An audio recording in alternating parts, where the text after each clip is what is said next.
Okay, please. Can we? Yes. Please, if you don't mind. So we are already short of time, and we need to hurry up. We have only 1 week left. Okay, so for next class. Okay. Next week. Okay, so today, as I told you, I'm going to speak about the second part, and in this second part I will tackle, as I said, 2 things: morphological processes and morphological operations. They are related to some extent, okay?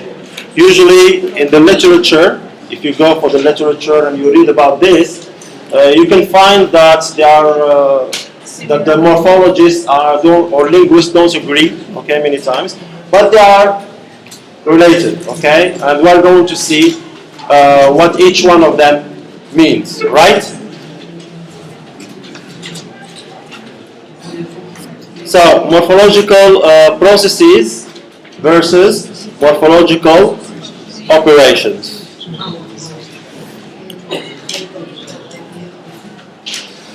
Okay, so morphological processes is the types of processes that occur to words, okay?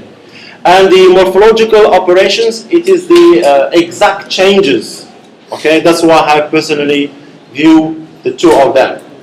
Processes, it's a kind of general term, but in the operations, we go for the details, how the process takes place. Okay, how the process takes place. So, for example, types of morphological processes, you know this, we have seen them, okay, because everything is related.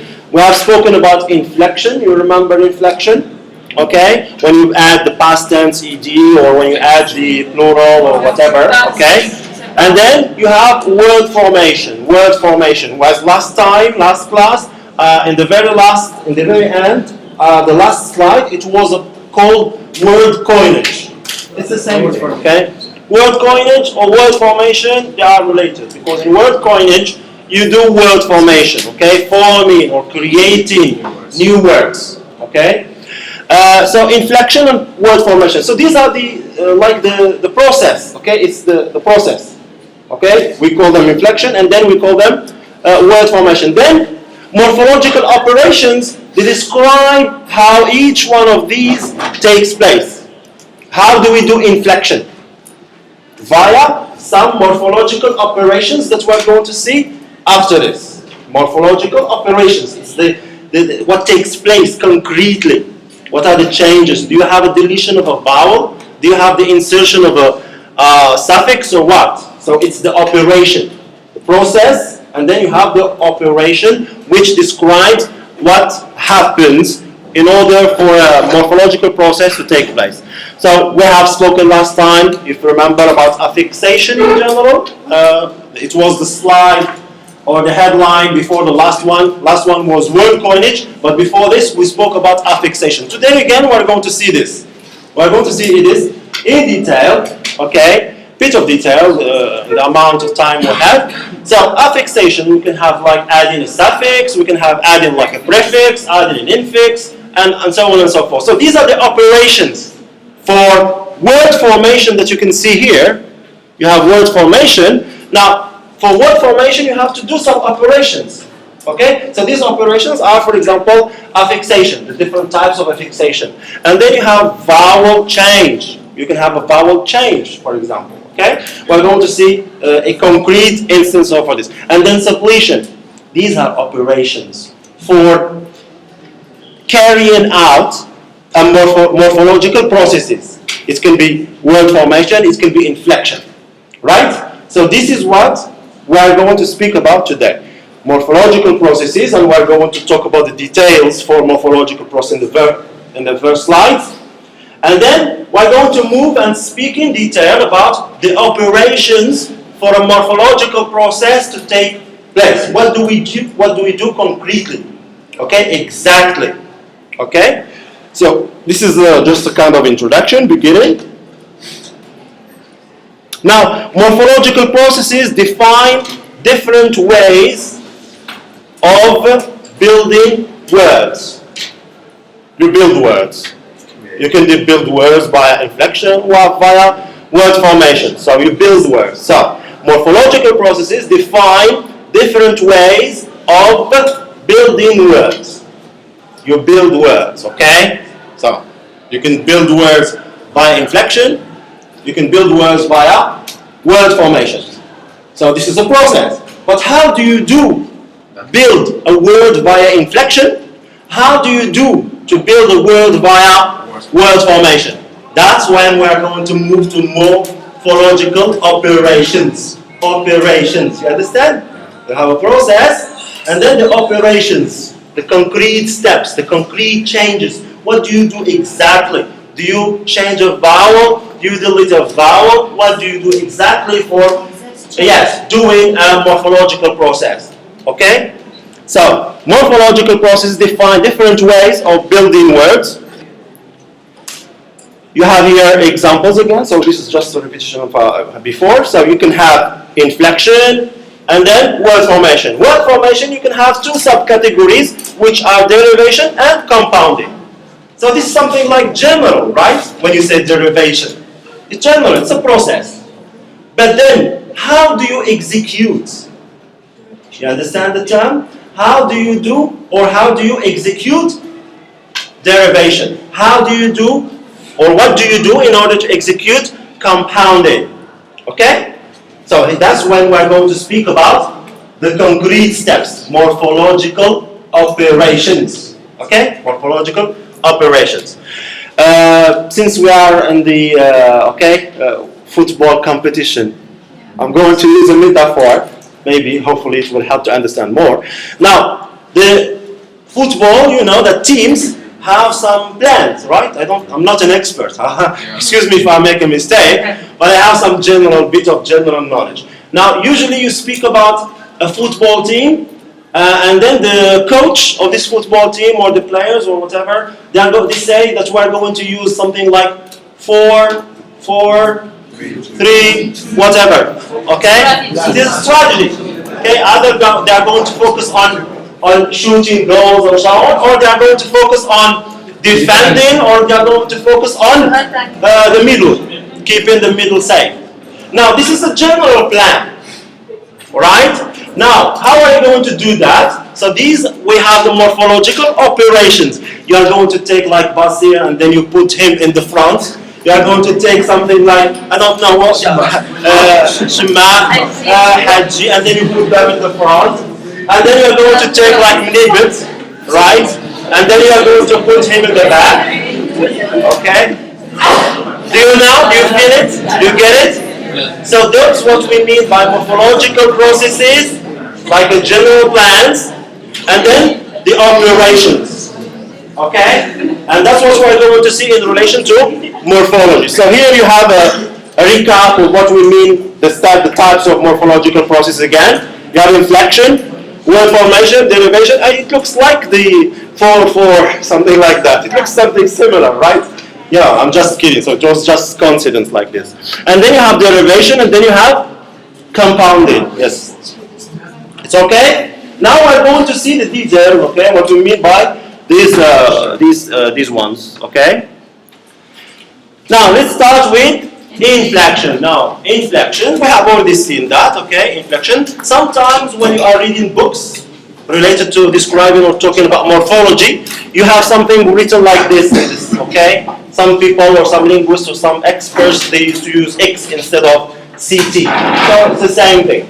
Either you can write it the first way, inflection with CT, or you can write it with X, inflection, okay? So, inflection.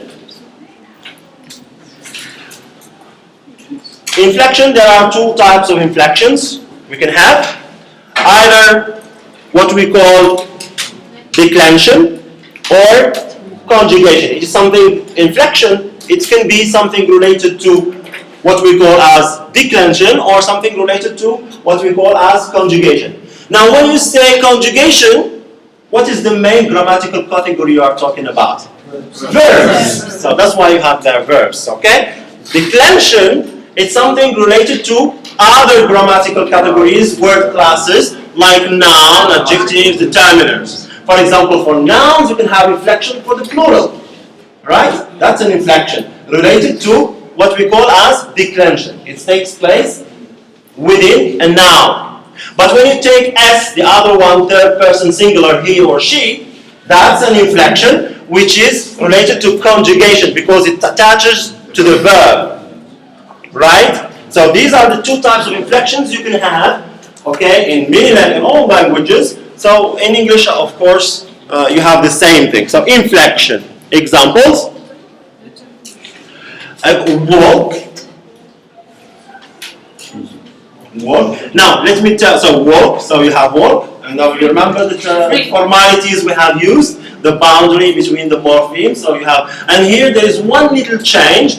Last times when I was describing morphological analysis, I told you that we have to use phonetic transcription, etc. Now for clarity for you, so we have only the orthographic, okay, orthographic writing, just for clarity for you, because my point here is to help you understand what we mean by morphological processes and morphological operations. That's why I don't want to complicate life for you, okay, more than it might be. Now walk, and then you have walked. This is the conjugation. It is an inflection. You have the past tense morpheme ed, which is attached to the verb walk. Another one is, for example, mouse, mice. Now, you can inflection. You can have something regular, and others are irregular. So here you have examples from regular inflection, past tense ed, and you have other inflections which are irregular, like for the plural, mouse, mice, or for the verb go, went. So you see here, you have one morphological process, right? You have one morphological process. Do you see it? It means you add an inflectional morpheme to the verb. Okay? You add an inflectional morpheme to the verb. So here, this is the process. But then, how do you do about adding a morphological or inflectional morpheme? How do you do about that? You can have something like walked, or you can have go, went. So here we have morph operations, okay, which we are going to see later on. So the process is the same, inflection, okay, but then how do you do it? You can sometimes do it like by adding ed. Sometimes you can do it by adding like something different. I'm going to show you what we call this. We call it suppletion. We will see it later on. It's another morphological operation, okay? So, and then mouse, mice. So you have inflection right there for you as a process and how it takes place when you apply it. When you let me go back to the previous slide. When you do, for example, add the past tense morpheme ed, okay, you can have, for the verb walk, okay, you can have what we call a paradigm. Let me show you, for instance, and I'm going to show you what we mean by paradigm by giving you example for the verb take. So you can have take, you can have takes, took, taken, taking. Now all the types of inflectional morphemes that you can add to a verb, okay, we call that a paradigm. Okay, we call it a paradigm. Or you can either put s for the third person singular when we're talking about he or she, or you can add took, taken, taking. Okay? Now if you go to another language, you can take a verb and you can notice that either you have a short paradigm or you have a longer paradigm, in the sense that you have more variation, more operations taking place. Okay? For example, I don't have another example, but let's just take this one. So you have take, takes, took, taken, and taking. So the paradigm, you have that definition there for you. The paradigm only contains inflectional variants. All the types of inflectional variants you can have. Okay? All other variants, derivatives, compounds are excluded because they are not part of inflectional, okay, processes, okay? Now, that's a paradigm. That is a paradigm.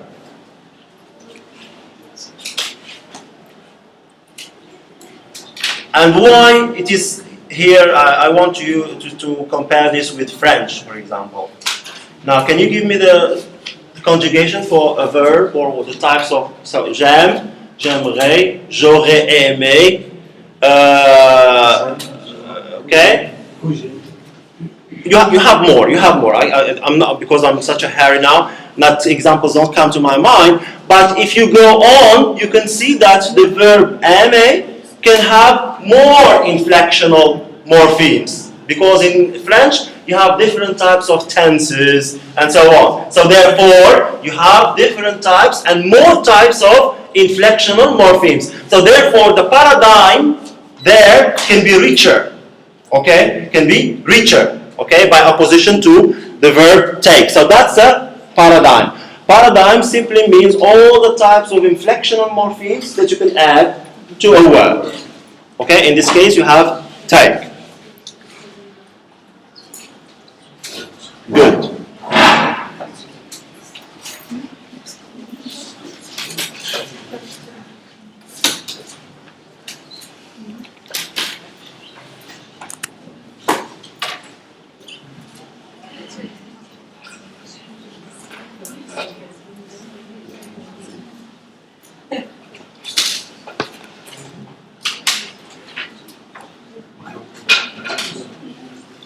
Now, derivation, of course, I should have included here another slide that to recapitulate what we mean by derivation. Okay, I'm going to do it orally, so just before I go on into describing what we have in this slide, remember last time I said that derivation means you add what we call derivational morphemes to words in order to derive, to create new words. You remember the example I gave you, grace. I gave you, manly. I give you also the example of grace, graceful, gracefully, disgracefully, or gracefulness, and so on and so forth. So what do you do here? You add derivational morphemes, okay, and then in order to create new words, right, to derive words, okay. So this is what we mean by derivation. So you have inflection and you can have derivation. Now, if you go to the literature, you are going to see that they discuss the reasons why they have put them apart. Okay? Why should we just put derivation and then put inflection? Why don't we say that there are morphemes and then we add two verbs or one category? Why should we have two subcategories, inflection and then derivation? Why? Because there are some differences between the two. Okay, inflection and derivation.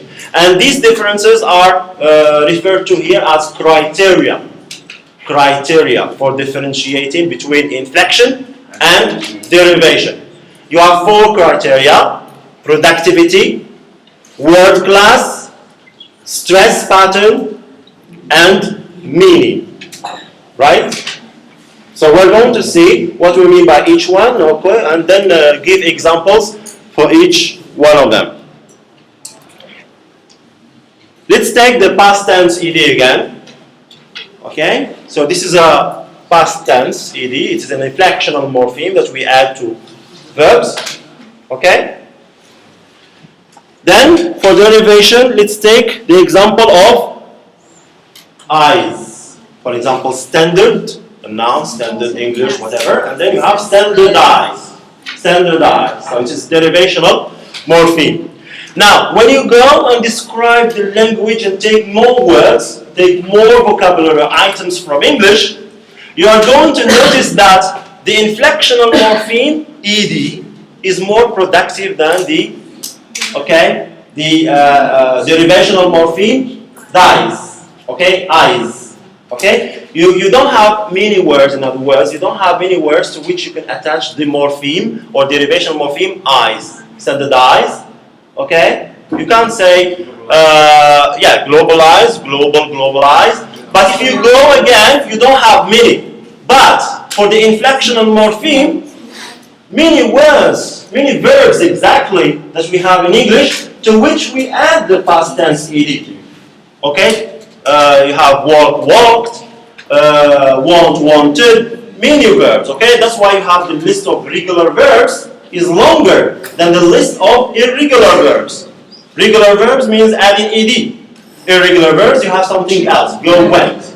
So for the list of regular verbs, which is long, you have ed. But then if you take the words to which you add eyes, it's a very short list. So that's what we mean by productivity. So you see why the linguists and the morphologists divided them or separated between the two, inflection and then derivation, because of this criterion, right? Then another criterion is referred to as word class. Word class. Of course, word class, we mean grammatical category of the word. Word class, noun, adjective, verb, etc. Now let's take this example, take, and then taken. You add an inflectional morpheme. You add an inflectional morpheme. Now, do you notice any difference in grammatical category or word class of this word, take, taken? Is there any change? Does, for example, take verb, it becomes a noun? No, there isn't, because it stays as a noun. Take, taken. I have taken. Okay? Change only in the form, right? Only in the shape, in the format. Okay? In the structure of the word. But the word class itself, verb remains verb. Now let's go to standard and standardize. Standard, okay, what is it? Noun. And then standardize, verb. Change in grammatical category, word class. So, when you add inflectional morphemes, the word class doesn't change. But when you add derivational morphemes in derivation, the word class changes. You have something like a noun, it becomes verb, adjective, it becomes verb, and so on and so forth. So the word class changes. The word class changes. That's why you have there V there. It's very meaningful, V, because it means stays the same, it stays a verb.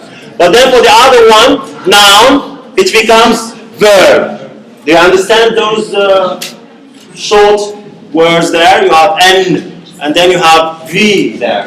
What does it mean? It means that when you add eyes, it becomes a verb. Initially, it is a noun, but when you add eyes as a derivation of morphe, it becomes a noun. So the word class changes. The word class or the grammatical category changes. So this is another reason for differentiating between, okay, inflection and derivation. Okay? Sir? Yes, please. Concerning inflection as a word class, sometimes we add ed as an adjective. When we say I am bored. I am bored. What is it? Bored. Bored, yes. We Yeah, add ed, yeah. and it's changed as adjective. Yeah, that's, yeah. There are some exceptions, some other aspects in there, but usually you have the same grammatical, okay, category. Same thing for standard or standardized, okay? Not all the time the grammatical category changes. Sometimes when you add a derivational morpheme, the grammatical category doesn't change. For example, you have grace, disgrace. Grace, disgrace. Now it's the opposite, okay, of grace. So it's the same noun, and it remains as a noun. Okay? So it's not all the time you have a change. Same thing for derivational morphemes. My animations there. Okay. Now stress pattern. Stress pattern. Stress pattern, it means the way you do stress. You know stress. Yes. Stress when you focus on something in your pronunciation of some words, of some syllables in a word. Okay? Now stress pattern differs between inflection and derivation. For example, you have take, taking. So you add ing. Now the stress, you have that, yes, okay. So it's the same. It's in the initial syllabus. So, no syllabus. Syllable. syllable, okay? The initial syllable. So you have the initial syllable there. Take, taking, right? That's why you have the aspiration of that, okay?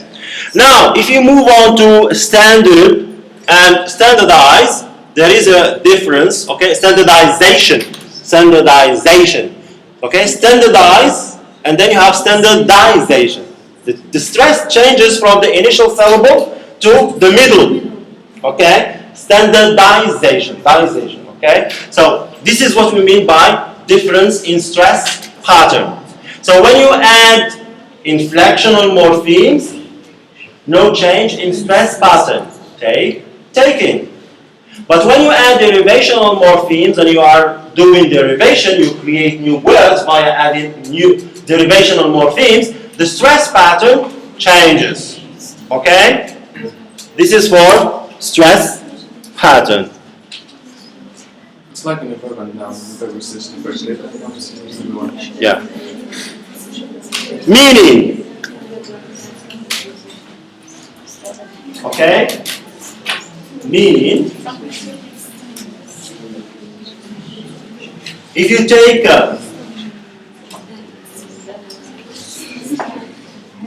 the past tense ed. Yeah, whenever you put ed, you mean a past. Okay? If you put ed, it means you are talking about past. For the verb, I'm talking about verb, not past participle adjectives. Because that's when you have ed at the end for nouns, for like a word itself, that's an adjective. Okay? So we're no more talking about a verb. But here I'm talking about adding the past tense ed to the verb. Want, wanted. When you put this, it means that you are talking about wanting in the past. Okay? It's an action, you remember what you have studied in grammar, happened in the past and finished in the past. Past tense ed. But then if you take this ION, okay? Like for example when you say determination, standardization, okay? Standardization. What does it mean when you add here this ION morpheme? It means that it becomes, the meaning becomes the act of doing something. Standardize, standardization. The act of doing standardization, okay? That's the meaning of this morpheme. But then, let's take this word commission. You have ION there. Commission. You know commission. When you are doing business, of course, especially for people doing sales, salespersons. Usually you have some salespersons who have commission for selling more. If you sell more, they tell you that you got this commission. Where I give you more money. Okay? That's a commission. It's a noun. But does it mean the act of doing something? Does it? No, it doesn't mean the same thing like standardize, standardization. Okay? It means the action of doing something. But commission here, no, you don't have that. So meaning of the morpheme, ION, is not always the same. But for the past tense, or in this take together all of them, inflectional morphemes, if you add them, they have the same meaning. ed, you are always talking about past tense. When you add it to a verb, it means that you are talking about that verb in the past. Okay? But when no change in the meaning. Okay? But for this ION, sometimes it means the act of doing something, determination, standardization, and so on and so forth. But then in some verbs, it's not the verb, in some nouns, you have ION, but you don't have this meaning of the act of doing something. Okay? So that's what we mean by meaning. So you can see that these criteria are quite relevant in differentiating between, okay, inflection and derivation. Okay, so I'm going to show you the whole. Here I have everything again as a recap. Okay, as a recap. So you have productivity, word class, and stress pattern, and meaning. Anything you don't understand so far about this? This part here? Is it okay? Yes? Participle is a derivation of ED functions in the past. That's because it becomes something else. Okay, that's different. We're not talking about past tense. Okay, we're not talking. We have changes. Yes. So it's a derivational. It's not a derivational morpheme because I'm telling you here because you're talking about something else. You are no more talking about the verb. Yeah. Okay. So the category of the word itself changes, and in derivational, the grammatical change and the meaning change as well. Noun becomes adjective, and the verbs become participle. And participle function as an adjective. So here it's we are talking about derivational action, not inflectional. Though we add ed. I don't see your point. Can you repeat that again? Yeah, I said ed functions in the past, but in the participle it doesn't function anymore as a morpheme for an inflectional. Because you are not talking about past tense ed in there. There are two types of eds. There is the ed of the past participle. When you do it, it's like derivational morpheme. You have another word, okay? Bore, to bore somebody, and then you have bored. It becomes an adjective. That's a derivational morpheme. I'm talking about inflectional morpheme, which is the past tense ed, like want, wanted. Okay? Give me walk, walked. Here, this ed here, it's an inflectional morpheme. It's not the derivational morpheme ed, which you add to a verb and then you have an adjective, past participle. Okay? So that's a different one. Okay? Different story. But here I'm talking about the past tense ed. Okay? Yes, please? Any other? About what we mean here, about the main meaning here, okay? When you are talking about productivity, it means productive, okay? The inflectional morphemes are productive, but the derivational morphemes are not productive, limited, okay? Word class, the word class doesn't change when you add an inflectional morpheme, but when you add a derivational morpheme, the word class changes, as simple as that. When you, for the stress pattern when you add an inflectional morpheme doesn't change. But when you add a derivational morpheme, it changes. Instead of having the stress, for example, in the initial syllable, you can have it in the middle or somewhere else. It changes. Meaning, the past tense ed is always past tense ed. But some other derivational morphemes like ion there, some normally it means the act when you add it to a verb or whatever, it becomes the act of doing something. Standardization. The act of doing standardization. But sometimes, even if you have it like in the word commission, you have commission there, ION, but we don't talk about the act of doing commission, okay? It's a noun, okay? Something different. Okay? So let's move on to morphological operations. So morphological operations, they manipulate base forms in various ways. Base form, it means what we have referred to as stem or the root, the base form. And it manipulates the base form in various ways. Operations, what we do concretely.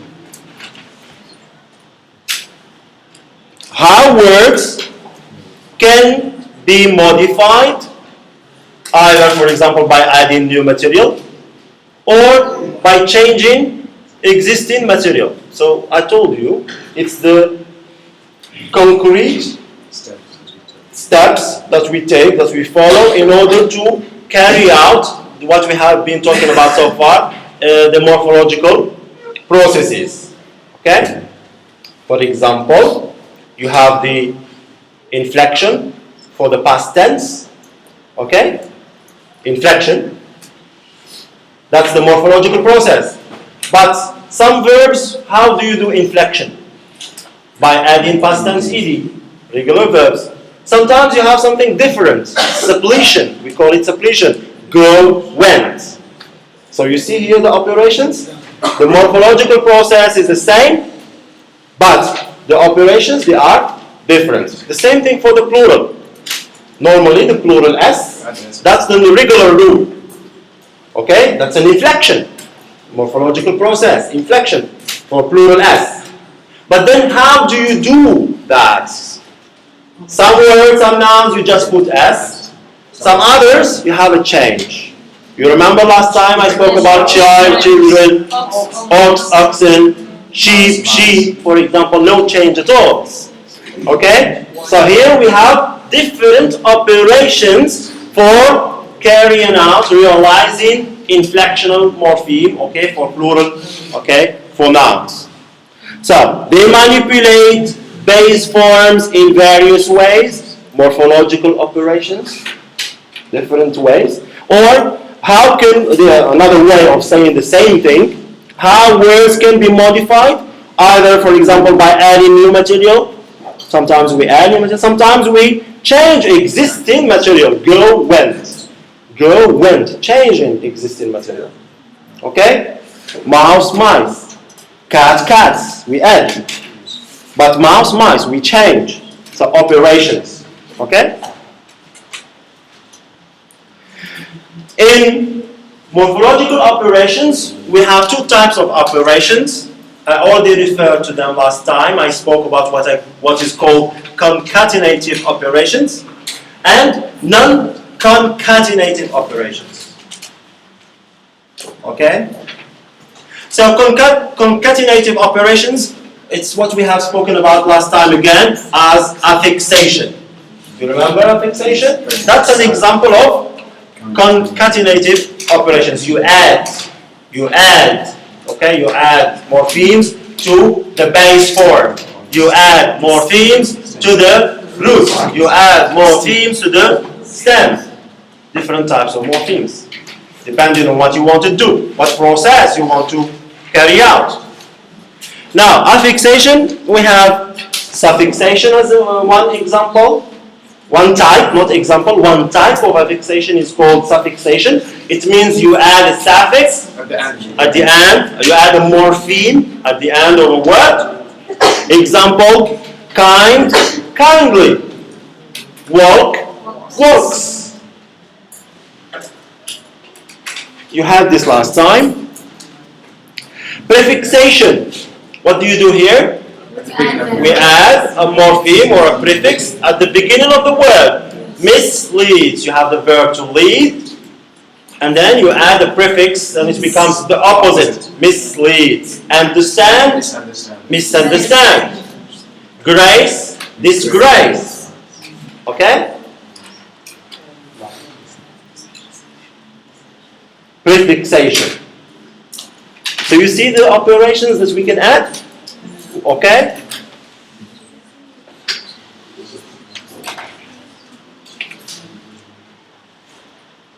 Another type of operation is called circumfixation.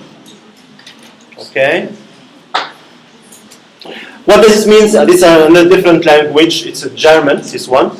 It's in German because I relied on somebody who is German teacher. He was posting some video tutorials and he gave an example because it doesn't exist in English, right? So this kind of affixation doesn't exist in English. Circumfixation. Okay? What does it mean? It means you add, okay, in the middle, okay? I don't know how he spelled that. Okay? And then infixation. Okay? You have it in the middle of, that's why you have infixation. Okay? Infixation. Discontinuous morphemes, what we call adding, like that's an example for circumfixation. You add discontinuous morphemes. That is a morpheme that is divided, not one entity. You add part of it in the beginning, another part in the middle, or at the end. Okay? Infixation, it means you add one morpheme to the middle. Yes? Circumfixation? Yes? It means you add one morpheme that is separated. Okay? You remember last time discontinuous morpheme for ktib? Okay, ktib. Remember? Kitabun or katibun. Now what do you have here? You have one morpheme for a noun, katib, but this morpheme is not one entity. Okay? It is divided into many entities. You have ka and then ti. Okay? So that's an example of circumfixation. Infixation, it means adding one morpheme, one infix, let's call it this way, to the middle of the word. For example, here you have Congo, bloody room. Okay? Now let's move on. Non-concatenative operations. Examples.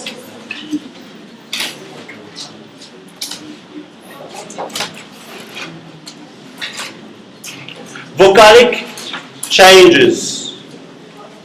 Okay, an example is for the verb drink in the infinitive. It becomes drank. So you have I changes to drank. That's another kind of operation, morphological operation. Okay, vocalic changes. That is to say, a change in one vowel. Okay, vocalic changes. Another example, you have this one here, ablaut. It's not an example, it refers to the fact of doing this, drink, drank, okay? This operation exactly, we call it ablaut, okay?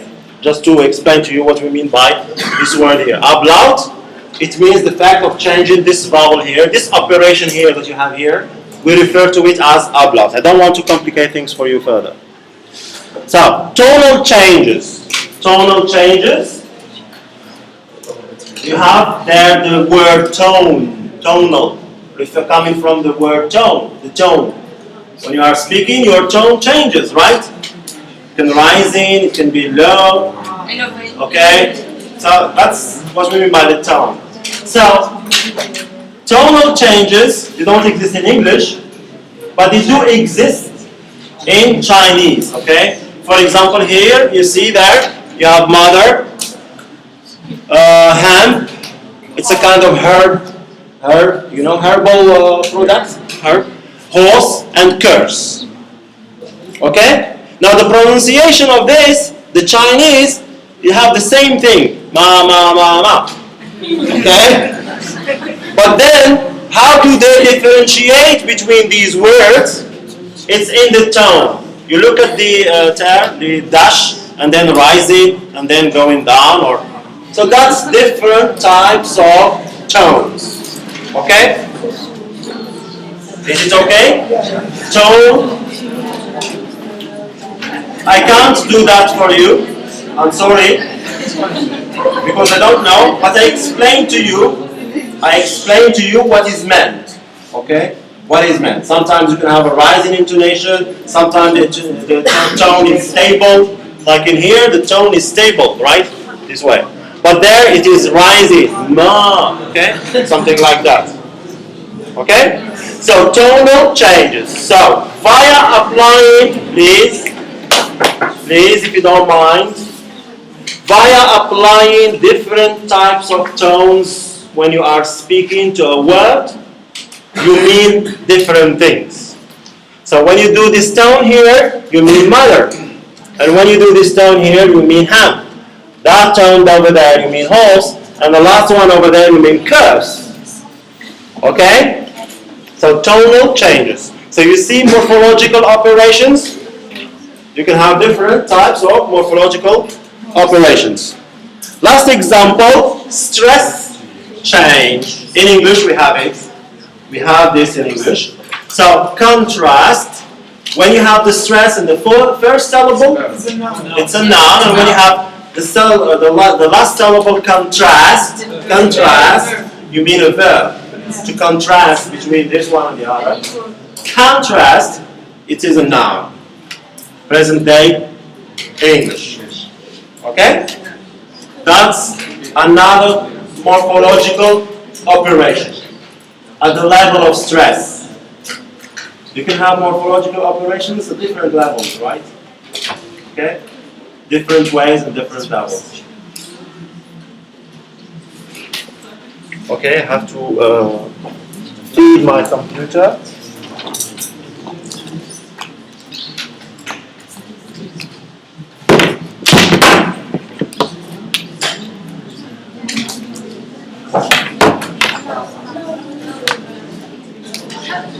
Please, can you help with that over there for the...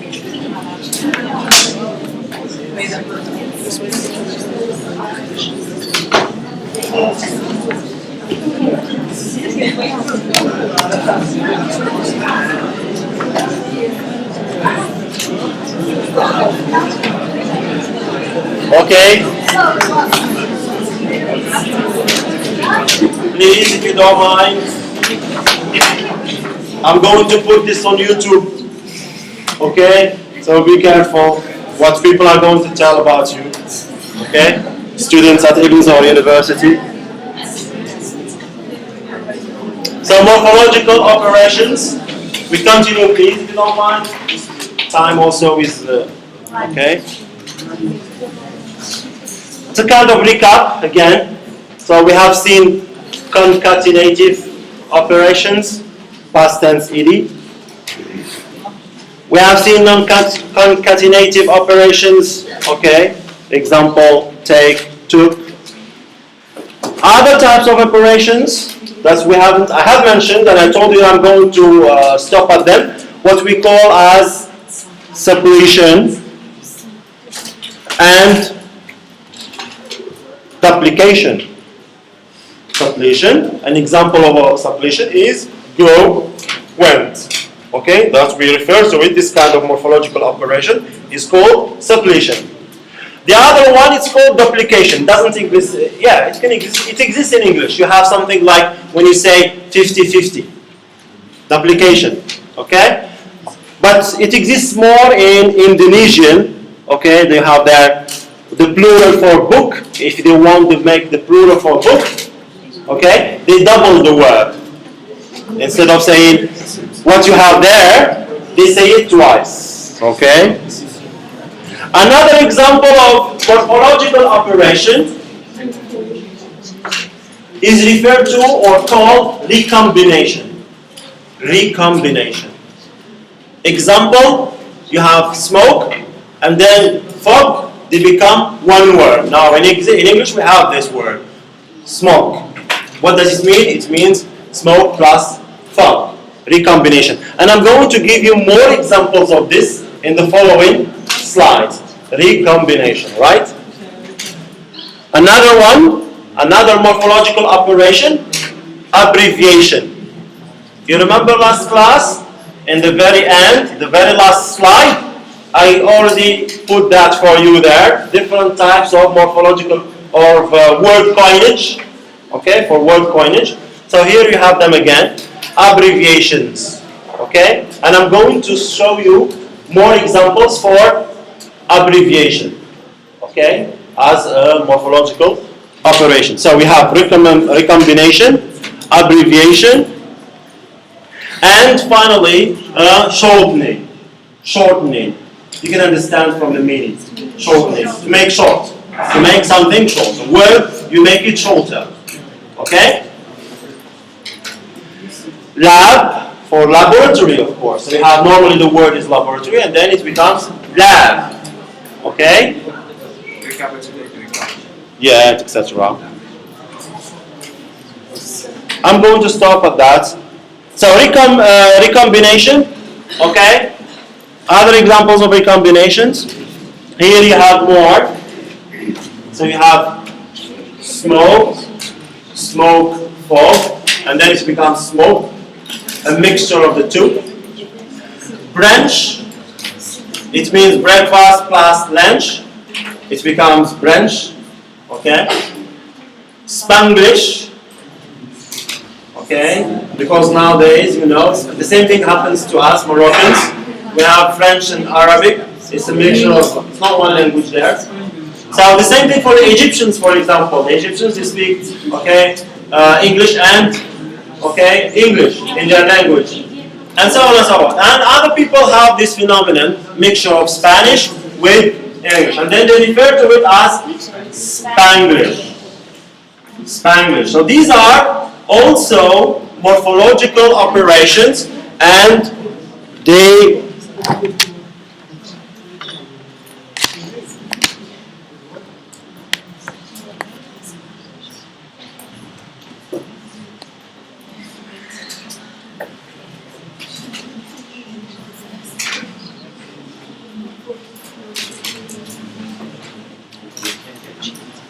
okay. So I'm going to show you what happens exactly in this type of morphological operation that is called recombination, and show you an example of morphological analysis which relies on phonology, the syllables. Okay? Now what happens in there? Okay? Now let's take the first one. Smoke. What happens? So of course you know that it is a mixture of two. You have smoke and then fog, and it becomes. But then you have a number of other things that happen there. Smoke. Sorry, smoke. Where is smoke? Normally we have smoke. Okay? Where is F? Fog. So what happens there? So we have changes. Now this is what we have. How do we do this? How do we analyze this? In order to understand what happens, we refer to syllables. We have to refer to syllabic structure. Okay?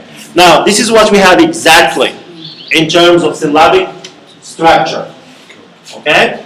So the syllables, you know that there are different types of syllables. This is a syllable, okay? An example of onset and the rhyme, the beginning and then the end. Rhyme, beginning and then the end.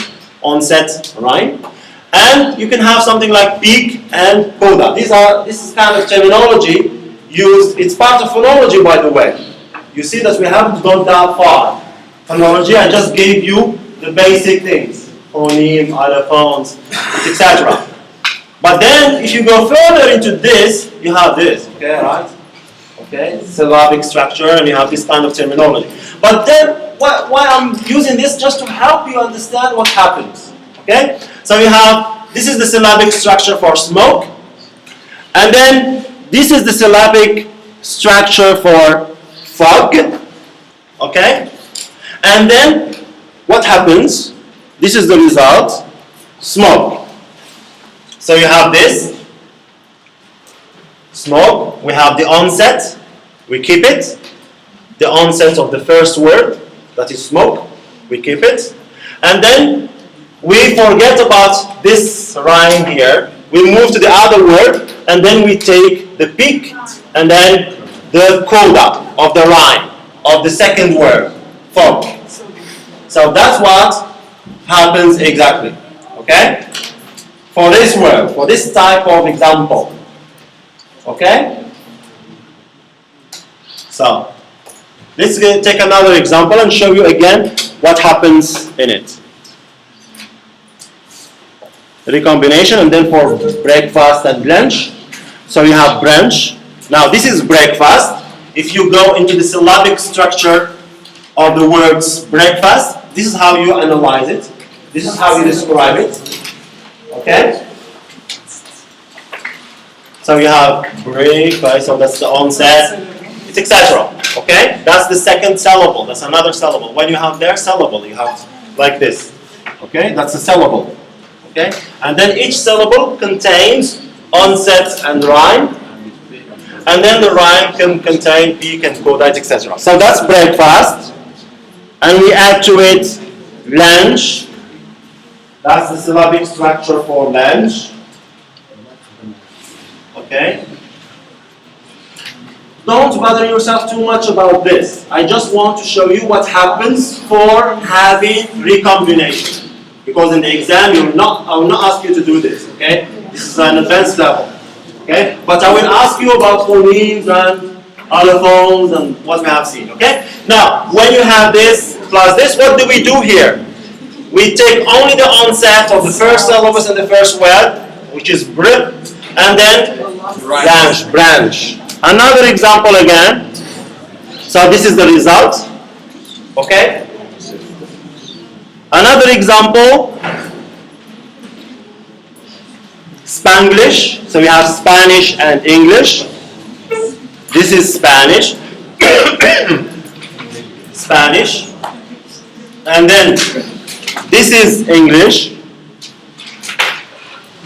Sorry. No. Yeah, I have made a mistake in here. Normally I should take okay, English. Anyway, so then you are going to have, okay, your word Spanglish, okay? So that's a mistake in there, okay? Normally it should be English, okay? But then I repeated it, okay? So that's recombination, okay? You can have different ways of doing recombination. Either you take the first syllable or the rhyme, different ways, okay? So I stop at this level. Abbreviation. Again, abbreviation, you can have two types of abbreviations. Okay. First type is referred to as acronyms.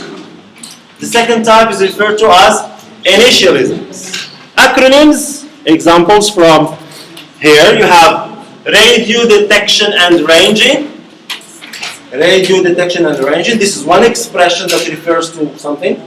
Or list processor. So these, how do we do the abbreviation for this? One way which is called their acronyms. Okay. Radar and then list. Okay. So what do you do here, radar? You take ra and then D and then A and A and then R at the end. You see it? I repeat again. So if you focus with me, radio detection and ranging. Okay? So you have radio, you have ray, RA, you take it. And then you have D detection, you take just D. And then you have and, you take A. And then you have R for ranging. Okay? Then list processor. Now what do you do here? You take list, L-I-S, and then P. Okay? So this is why it is referred to as acronyms. Initialisms. You have, for example, international business machines. And then you have Los Angeles. So initialisms, what do? You take only the first vowel of each word. The initial vowel or word, so sound in general, of each word. For example, international business machines, they're going to take I, B, and M. So IBM, you know it now. Or Los Angeles, you take L, A. So we call them initialisms. Initialisms. So there are two ways of doing abbreviation.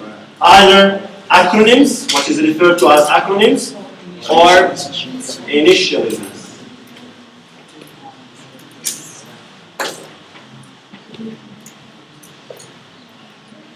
So you see the types of operations that take place? Morphological operations, different types of morphological operations, okay? And so various.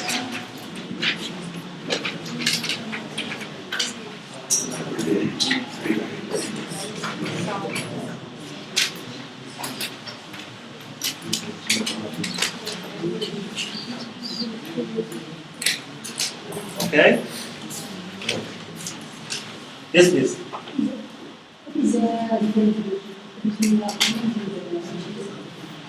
I repeat again, because that's what I have been explaining. Acronyms, initialisms. I start with initialisms. Initialisms, what do you do in initialisms? You take the first sound of each word. Okay? For example, you have international business machines. So what do you do here? You take I, international, business, B, machines, M, and it becomes IBM. That's initialism. Or Los Angeles, instead of saying Los Angeles, you say the LAD won yesterday. Okay? So that's initialism. You take the initial sound of each word. Acronyms, you go a little bit further. You don't just take the first sound of the word. Sometimes you take the first sound of the word, but other times you can take more than one sound. For example, instead of saying taking just R for radio, I take RA, ra. And then you go to detection, you take D. And so, okay? So that's acronyms. Okay? Let's move on.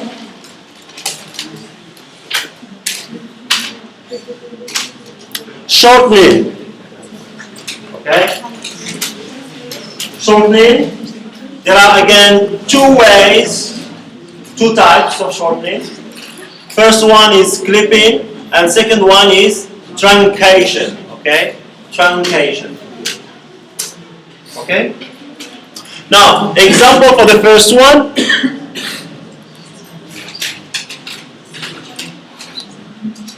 Okay, you have it in there. Take laboratory, for example, which is maybe simpler for you, you know it. And then instead of saying laboratory, you say lab, shortening. Okay? It's one word, but then it becomes shorter, lab. You don't have many words. We're not talking about abbreviations, okay? Abbreviations, you can have more words, okay? In expression, and then it becomes shorter. But here you have one word and it becomes shorter. There is a difference between abbreviation and shortening. Shortening, you are talking about one word becoming shorter. Like, for example, laboratory becomes lab. Sometimes you can do further. If you take bicycle, for instance, if you do shortening for bicycle, then you do something else. You shorten, but then you make some other changes. You see here? So you take BIC, and then the C you delete it and it becomes E, and then you add E. Okay?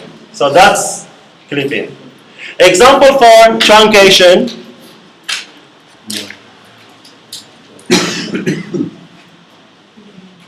So you have, different ways of doing it. Okay. Abraham. Okay. Then you can call, Egyptians, they do this a lot. Asma' ad-dala, Yeah. Okay. So instead of saying Abraham, you say Abi. Okay. And then Arabella. Instead of saying Arabella, you say Bella. Okay. And then you make some changes. Okay. Truncation.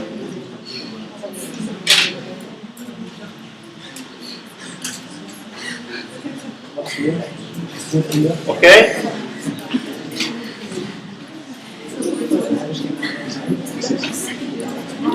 I come back to the example of reduplication. Here you have it again. Buku, okay. Affixation. Now, derivation. Yes, please, derivation.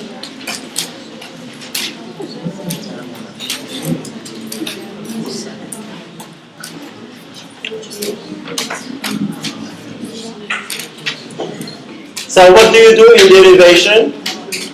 You have a formula for you here, derivation. This is how you do derivation.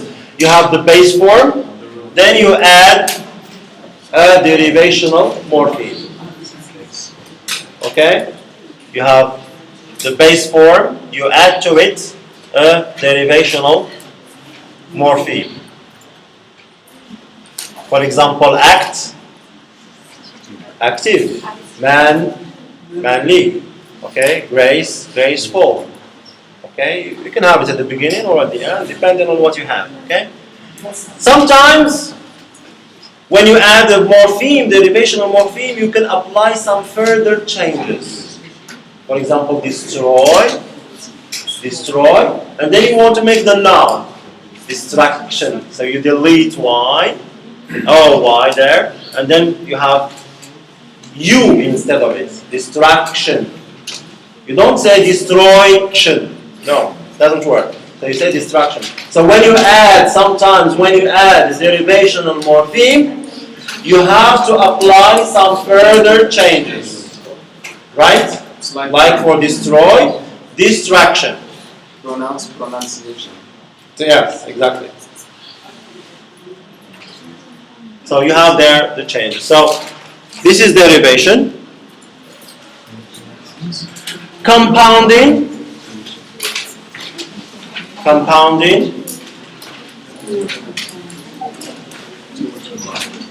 Is different from derivation in the sense, in one way. Compounding you have base form to which you add another base form. Compounding.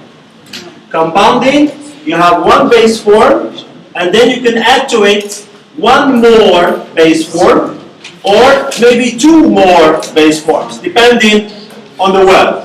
That's why you have there n, base form n, base form 1, and then base form n. Example. Like understand it. No. It's not like that. No.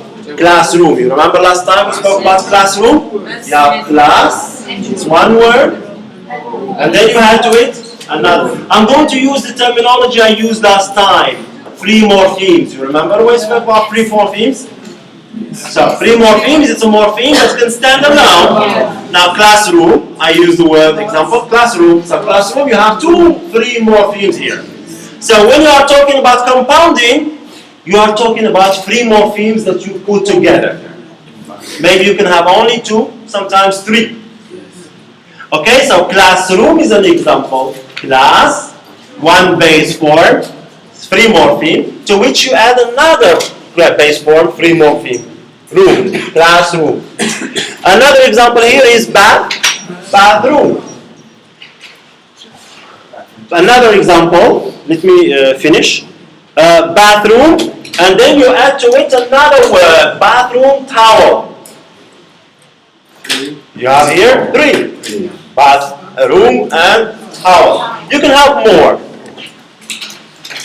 Bathroom towel designers. Bathroom towel designers. That is to say, the people who design bathroom towels. Okay? Towels. Sorry, I used towers instead of towels. Towels. Okay? So that's why you have here n. Base form n. It means that sometimes you can have two base forms together, or maybe more. Okay? So that's compounding. Somebody wants to ask a question. Please, if you don't mind. Yeah. We have, for example, a word that has two or three. The fourth, the whole word, is it all the time takes the form of the last morpheme. Can you give me an example? This is too abstract. For example, bedroom. Yes. Room is a noun and bed is a noun. Yes. And the whole word is a noun. Mm-hmm. For example, understanding.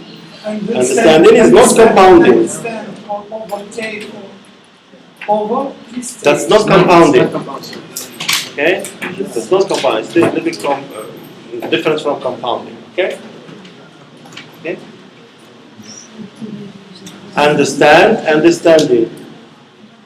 Yes? It takes the word and. Yes? And stand is a verb. And And that is a. Ah, I see your point. I see your point. But in the okay, yeah. Understand and okay, yes, yeah. But then stand. ايش هو الدفاع? Stand. Yeah. Right. Yeah. There is a difference. There is a difference because here there is no. You can't do that for understand. Because when you are talking about compounding, you are mixing. Please, if you don't mind. Morphemes, please. You are mixing morphemes, free morphemes that can have a relationship in meaning. Okay? Class and room. Okay? It's a room that is used for classes. Okay? But then understand, how can standing be under? There is no relationship in meaning. Usually in compounding, there is a relationship in meaning. Okay? Bathroom, towel. So towels, you can have this one, but you can have ones that you can put in the bathrooms. So this is my own way of seeing it. Yes?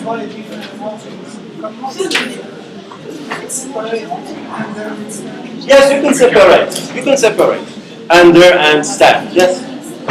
Yeah, but we're not talking about compounding. You can tell me that I have one free morpheme here, another free morpheme, stand. But you cannot talk about compounding. Not like classroom.